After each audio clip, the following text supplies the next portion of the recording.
bakal. Yang istilahnya itu hasil penjaringan, panitia penjaringan. Sudah menang ya. Pemenang, pemenang. Golkar mah sudah apa sih enjoy ya politik gembira. Daerah pemilihan dan alokasi kursi mendorong lahirnya pemimpin yang bijaksana dan merakyat. Ikatan Jurnalis Televisi Indonesia Kuda Garut dengan bangga mempersembahkan Challenge Politik Assalamualaikum warahmatullahi wabarakatuh. Pemirsa Challenge Politik Jalan di mana pun Anda berada. Senang sekali kembali hadir dan diberikan kesempatan untuk kembali bertegur sapa atau berbincang dengan talenta politik yang saat ini sudah resmi berada di kanal partai politik. Siapakah balon atau bakal calon yang pastinya sudah bisa ditebak akan ikut dalam kontestasi Pilkada 2024 Kabupaten Garut. Di depan saya sudah ada sosok Dr. Anus Haji Ade Nazmullah. Assalamualaikum. Waalaikumsalam. Sehat ya? Alhamdulillah sehat. Saya selalu nanya, agak peluk sedikit. Saya selalu nanyanya pasti di awal ke siapapun sehat. Ya? Karena sehat itu adalah penting. Penting. Pak, kabar terakhir ini kan Bapak sudah berada di Golkar nih, sudah dapat surat tugas, sudah melaksanakan sesuai dengan arahan. Bisa digambarkan sudah sampai saat ini seperti apa prosesnya, Pak? Ya memang saya sudah resmi, udah diakui sebagai bakal calon, bakal yang istilahnya itu hasil penjaringan, panitia penjaringan. Hasil panitia penjaringan. Nah, jadi istilahnya bakal calon. Ada surat penugasan untuk melakukan persiapan dan sosialisasi. Nah, akan diikutkan survei gitu ya, dan juga tindak lanjut setelah kalau memang survei dan salah satu faktor ya untuk ditetapkan sebagai calon. Nah, nanti kan berhubung dengan kebijakan pimpinan dan integritas lainnya lah, dikaji lah, dipelajari, baru nanti jadi di-SK calon atas nama Golkar. Ya satu. Sekarang ada beberapa orang lagi. Berapa orang Pak sekarang di ya perkembangan Pak? Kemarin pertama-tama kemarin tiga dari ya? 6 tinggal tiga nambah lagi. Karena seksi kali ya Golkar itu. Iya, Golkar itu memang menjadi gadis yang sangat diperebutkan. Ya. Kalau Golkar itu banyak yang ingin jadi Bupati Garut daftar ke Golkar. Mungkin ya Golkar peluangnya besar karena sudah pemenang. Golkar mah sudah ada akar, jadi dicebur aja jadi gitu. Suasana kebatinan yang begitu Anda diakui Golkar, diberikan surat tugas gimana saat ini? Ya senang, walaupun saya sebagai bakal ya, belum itu. Tapi mudah-mudahan. Karena kan sebenarnya kalau saya itu dengan elit-elit Golkar itu dalam bidang tugas saya, dalam bidang politik atau sebagai kepala kesatuan di kewilayahan ya, gitu, sering komunikasi dengan para elit-elit sudah biasa, apalagi sekarang gitu, kayaknya dalam rangka pilkada. Itu. Nyaman ya sekarang ada di. Alhamdulillah. Oke, kemudian yang menarik ini kan selalu mengatakan bahwa masuk ke partai politik ini butuh dana besar. Tetapi saya mencatat statement Pak Ketum Golkar bahwa Golkar memang tanpa mahar. Memang tanpa mahar. Saya mendengar Golkar tanpa mahar itu 3 tahun yang lalu. 3 tahun yang lalu. Tidak tahu karena saya ketemu dengan elit Golkar di Bandung di satu hotel itunya menyatakan tidak ada mahar. Dana yang real itu adalah untuk saksi dan mungkin sekarang biaya survei. Jadi realistis ya kalau. Ya realistis. Kalau nama BOP lainnya, kampanye, sosialisasi lah, penggalangan dan sebagainya itu kan relatif. Tapi memang juga harus kosnya disiapkan lah gitu. Pak, seberapa optimis Bapak bersama Golkar? Saya optimis sekali ya. Optimis ya? Kenapa? Apa coba? Optimisnya apa? Setiap partai yang akan mengusung wakil, koordinasi dengan Pak Ade. Sekarang itu? Koordinasi dengan Pak Ade ada. Itu. Koordinasi dulu dengan Pak Ade lah gitu. Apa artinya? Ya. Nah, nggak tahu lah perkembangannya. Artinya mungkin memang saya seksi juga. Seksi ya, harus disambut dengan optimisme yang sangat besar. Pokoknya mah silaturahmi dengan Pak Ade dulu ya.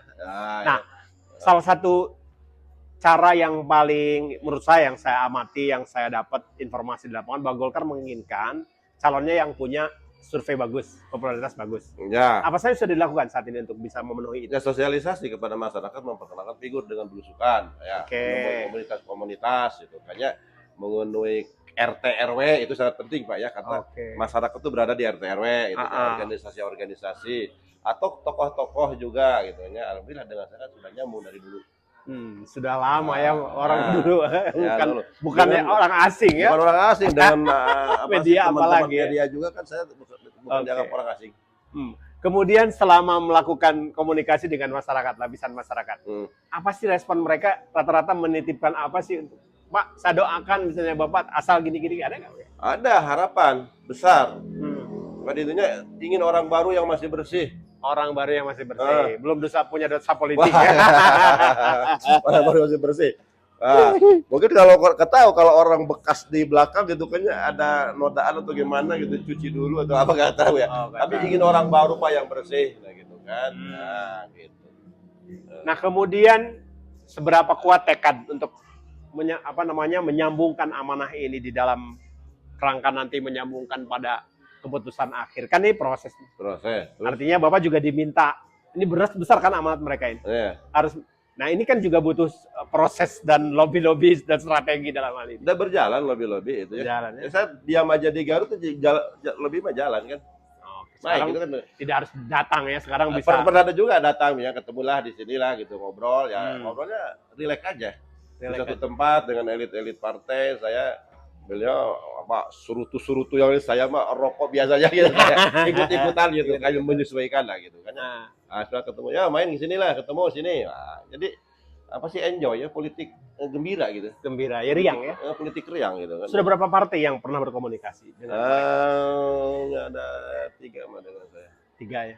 Dan mereka rata-rata bersiap menyodorkan wakilnya kalau misalnya nanti. Ya, wakilnya ke saya. Rata-rata mereka komitmen apa sih yang mereka mau? Chemistry dulu ya. Bangun Saling chemistry. pahami dulu gitu, chemistry gitu kan ya. Dan mungkin ada sejarah di atasnya. Koalisi kemarin Pilpres. Ya. Nah, masyarakat masih secara psikologis beruforia terhadap situ.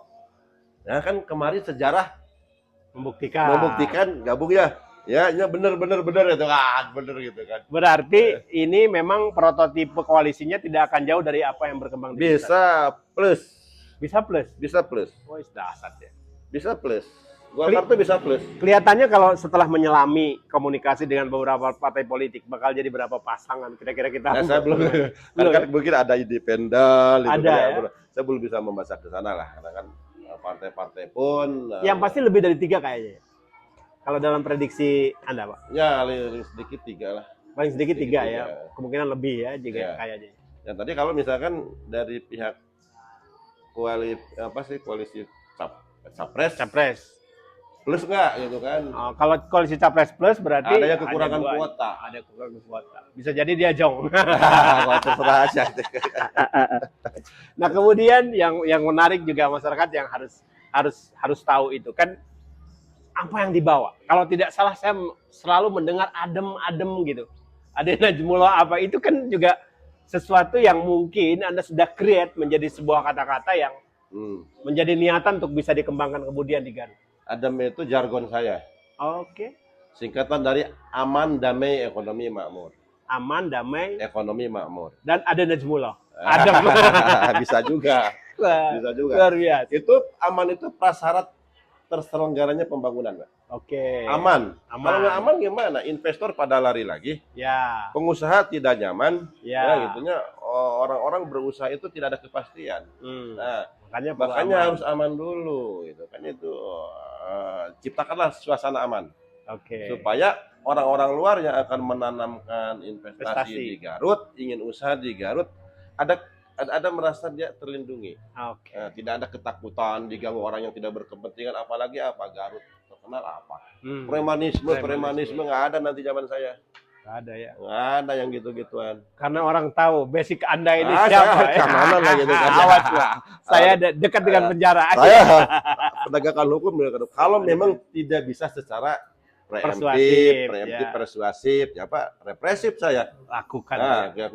Kan bupati legal, punya kewenangan, punya perangkat hukum, punya perangkat pasukan, dipercaya oleh masyarakat, gitunya, didukung oleh masyarakat maksudnya gitu. Makanya gitu kan. Kenapa masih takut dengan orang yang tidak mengganggu stabilitas keamanan itu kan? Oke.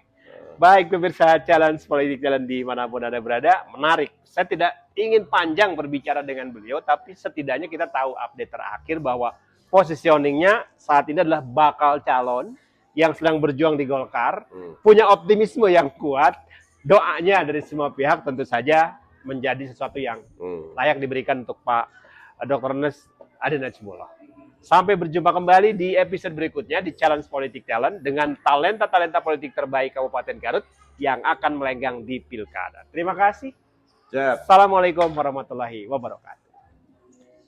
Nanti